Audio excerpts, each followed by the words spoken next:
everyone. I'm here to talk about the power of insights and go over our journey of building data products at scale and share our learnings along the way at Autodesk. Firstly, let me introduce myself. My name is Ashish Arora, and I'm here because I love data. And I've been working with data since past 8 years or so. I spent the last few years developing data products at Autodesk. Before I deep dive into the nitty-gritties of insights and data products, let me introduce our story at Autodesk. So for those of you who don't know what Autodesk does, we are a company that makes software for people who make things like your house, your phone, even the last movie you watched. We have a portfolio of more than about 140 products ranging across multiple industries like architecture, construction, media, and entertainment. And now you must be wondering, what does a software company like Autodesk use analytics or machine learning for? Machine learning is at the core of our business, with applications ranging from recommender systems directly impacting our users to generative design. Today, I'll be specifically talking about the product analytics space within Autodesk, as I'm part of the centralized analytics team, which works with product managers to help understand how our products are being used and make informed decisions. As well as my team focuses also on building scalable data products that impact our customers directly, which get integrated into our core software products. Now, I've mentioned the term data products multiple times already, but what does it really mean to be a data product team, and how does it differ from a traditional product? And the answer to that is it does not. A data product is still a product in the most traditional sense. According to DJ Patil, a former US president, a US chief data scientist, a data product is a product that facilitates an end goal through the use of data. And just like how a product comprises of three major functions that are engineering, design, and product, there is a fourth wheel to the data products, which is data. Now, let me give you an example of one of the oldest data products known to humankind. A notebook. A notebook is simply a product that allows us to store information for easy retrieval. This was an invention that made possible for us to store data and pass it along through generations. Now, there have been multiple iterations of this, and in the modern ages, we have multiple different versions of a notebook, which are the digital form of storing information, like ebooks, audiobooks, etc. And with that, let me also give you an example of a modern day data product. Google Search. It is a product that helps you find information about everything and anything, from the closest butcher shop to you to your favorite taco recipe.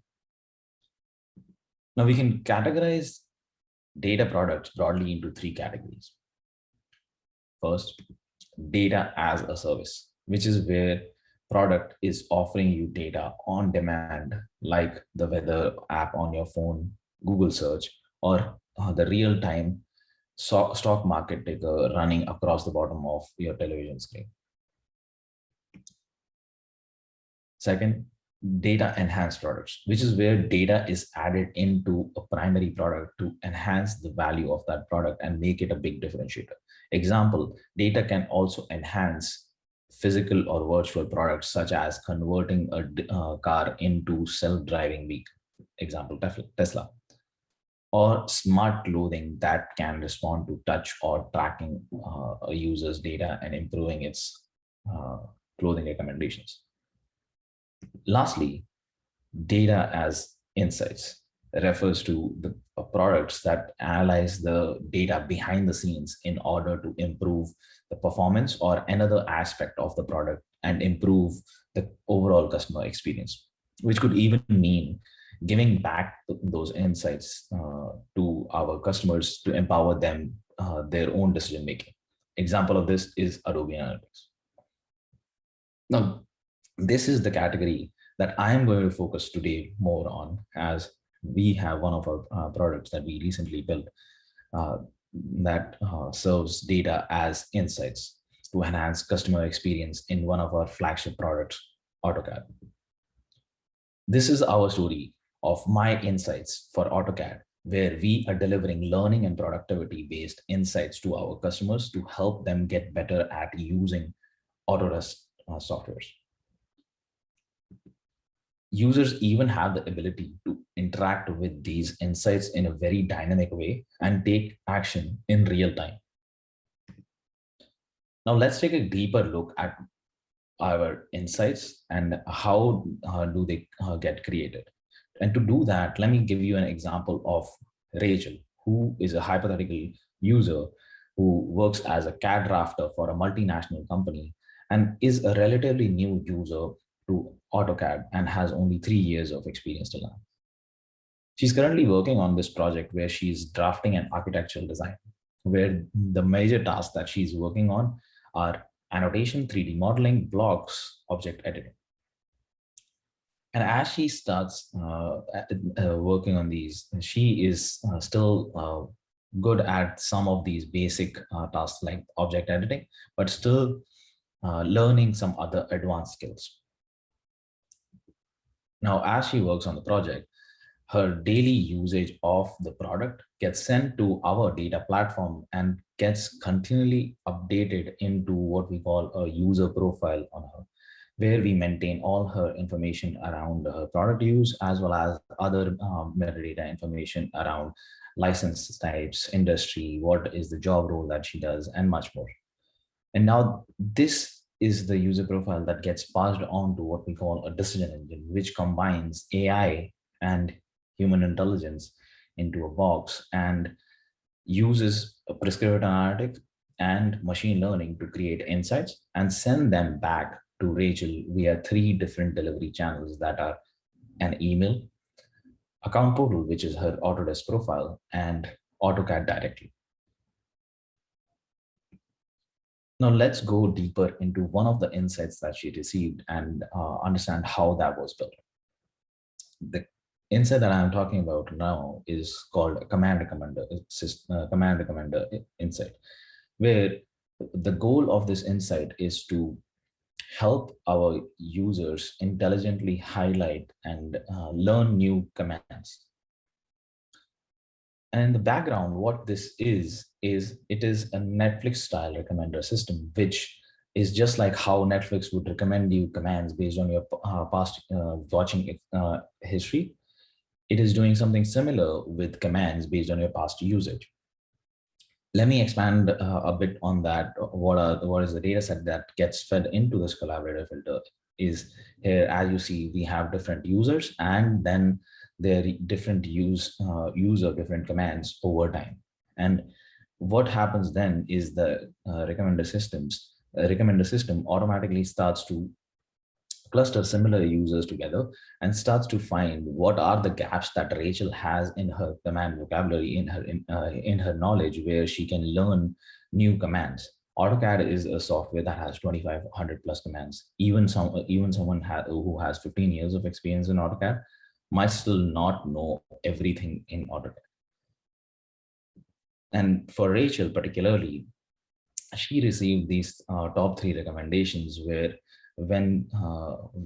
these recommendations then get uh, filtered down by some different filter lists that our AutoCAD experts have created to detect false positives. And then is when we deliver these insights back to our customers, which would look something like this to Rachel in a form of an insight card. And now currently we are also working on a feature that will recommend automations to our customers in an unobtrusive way to help them save time by suggesting macros of repeated patterns that they have done in the past, as well as they're right now doing in real time as they work. To deliver these insights, we are scanning through and analyzing hundreds of petabytes, hundreds of terabytes of data every day and generating 3 million insights weekly. across 750,000 users worldwide. Now, till now, I have talked mostly about what are data products and looked at a detailed example of one of our data products at Autodesk. Now, let's talk a bit more about how to build data products and what were the things that we learned along the way and the useful frameworks that we have developed to scale that data-driven thinking. So, how do you set up a product, a data product shop? It is very similar to opening a restaurant, where the first thing that you would need to do is to lay the foundation. That is, buy the land where you would want to build that restaurant and procure all the different licenses that you would need to set up that shop.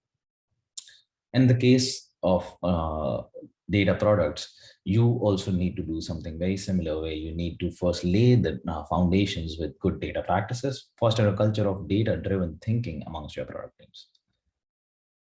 Next is the phase where you would build up your assets, which is assemble your team and the tools that you need, which would mean that you would need to assemble the right people and the right skill set and invest in good instrumentation and start setting up your overall data platform and have an environment for your team to start working in.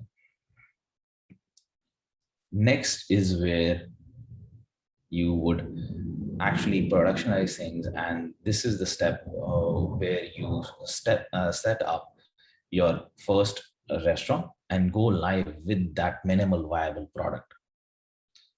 Now, next is the most difficult phase where you would need to go from one restaurant to building a whole chain of restaurants, which parallels to going from that one minimal viable product to potentially building a platform that can empower multiple different products. And this is also the step that is hardest for most teams. According to a survey done by VentureBeat, 87% of the companies still fail in production when it comes to AI systems, which is essentially that step of going from production to an expansion of multiple different products. But why do companies still fail at this particular stage, wherein they were very successful in building a great team and have the most advanced tools at their disposal? A few common pitfalls that we have learned along the way building multiple different data products at Autodesk are: be iterative, not incremental. A lot of AI teams fall into the trap of directly investing into the most advanced technologies without fixing the foundational problems like data instrumentation, mature product analytics, or even before building a good data lake, data platform for your teams to start using them. And this is where a lot of companies still fail. User first, technology second. We live in a time of continuous disruption, and technology being in the forefront of that disruption is used across the industry to maximize profits. But companies and products that have that user first mindset, which puts the needs of our customers at the center and the center of our end-to-end development cycle, are the ones that thrive in the long term. You have been hearing a lot about AI and machine learning throughout the summit. And here at our Insights Factory at Autodesk, we are also investing heavily in AI. But what we have learned in while doing so is that AI, when augmented with human intelligence, that is of different experts in the field, creates much greater results than either of those separately. Enabling subject matter experts, for example, for being as the human in the loop reviewers in an AI system can have significant benefits, like even detecting false positives before they get served back to our customers. And looking at all those different pitfalls, what we developed were a set of principles that we use to build any of our data products that use machine learning or prescriptive analytics. And those core principles are the ones that we are basically using on a daily basis across multiple teams to empower our customers. And this is the framework that we call attractive framework. It starts from accuracy. Accuracy is our number one principle because users' trust in the service is completely related to our accuracy of the insights that they're receiving. Where one incorrect insight could easily sabotage our users' trust.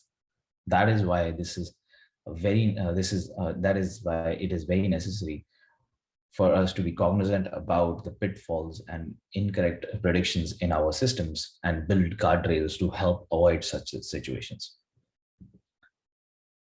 The perceived value in all services that we are building is directly related to a user's particular situation and their own product use. Generic recommendations are not as useful to a user than the ones that are more targeted to the specific user in that particular context.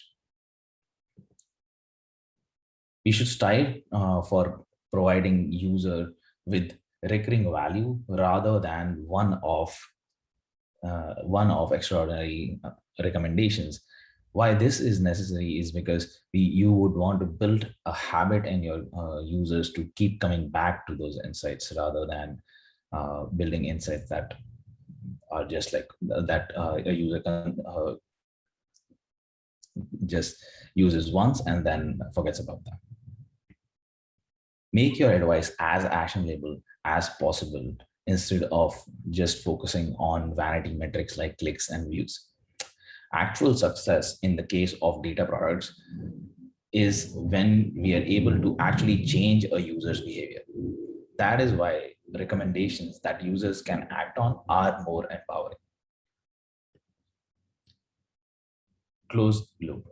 We need to close the loop and continually make improvements by reinforcing the user's feedback directly into those AI systems, as well as into our decision making for next set of features.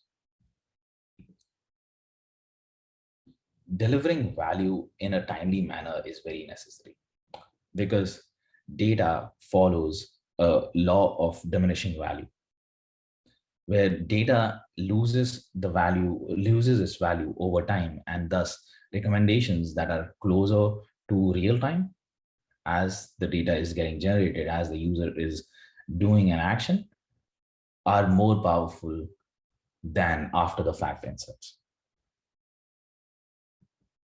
Now to summarize, the key takeaways that we have I spoke about building data products are: data products are still products, and it just like how different products are have those three different wheels of engineering, product design, and is a very collaborative effort, is the same thing for data products.